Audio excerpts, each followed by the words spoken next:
ഉദ്യോഗസ്ഥനെതിരായ കോഴക്കേസിൽ വലഞ്ഞ് ED. കൂടുതൽ ഉദ്യോഗസ്ഥർക്കെതിരെ ആരോപണങ്ങൾ ഉയർന്നതോടെ രാഷ്ട്രീയ വിമർശനങ്ങളും ശക്തമാവുകയാണ്. പുതിയ സംഭവവികാസങ്ങളിൽ സമീപകാലത്തെ വിവാദമായ കേസുകളും സൂചിപ്പിച്ചാണ് രാഷ്ട്രീയ ആരോപണങ്ങൾ.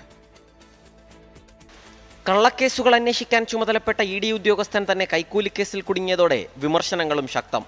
സമീപകാലത്ത് കേരളത്തിൽ രാഷ്ട്രീയ കോളിളക്കമുണ്ടാക്കിയ കേസുകൾ സൂചിപ്പിച്ചാണ് ഇ.ഡി. കൈകൾ ശുദ്ധമല്ലെന്ന വിമർശനം.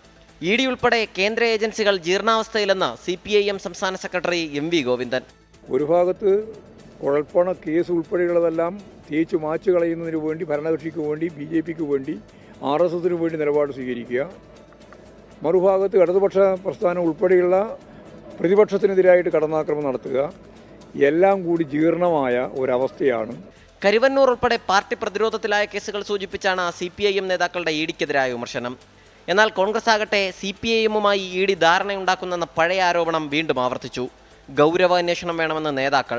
കേന്ദ്ര ഭരണ സംവിധാനം അവരുടെ രാഷ്ട്രീയ ലക്ഷ്യങ്ങൾക്ക് വേണ്ടി എതിരാളികളെ പ്രയാസപ്പെടുത്തുന്നതിന് വേണ്ടി ഉപയോഗപ്പെടുത്തിക്കൊണ്ടിരിക്കുന്ന ഒരു ഏജൻസി, അവരുടെ കയ്യിലെ ഒരു കളിപ്പാവിയായിട്ട് അവർ ഉപയോഗിക്കുന്ന ഒരു ഏജൻസി, ആ ഏജൻസി അവർക്ക് ലഭിച്ചിട്ടുള്ള ഈ സ്വാതന്ത്ര്യം അവർ മിസ്യൂസ് ചെയ്യുന്നു, അത് പണസമാഹരണത്തിന് വേണ്ടി ഉപയോഗിക്കുന്നു. ആ കേസ് വളരെ ഗൗരവമുള്ളതാണ്.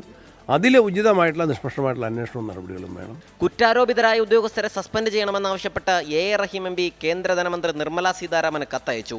ഇ.ഡി. ഉദ്യോഗസ്ഥർക്കെതിരായ കേസിലും ആരോപണങ്ങളിലും BJP നേതൃത്വം ഇതുവരെ പ്രതികരിച്ചിട്ടില്ല. ഇ.ഡിയെ രാഷ്ട്രീയ ആയുധമാക്കുന്നെന്ന പ്രതിപക്ഷ വിമർശനങ്ങൾ തള്ളിയതുപോലെ പുതിയ ആരോപണങ്ങൾ അവഗണിക്കാൻ BJPക്ക് കഴിയില്ല. 24 തിരുവനന്തപുരം.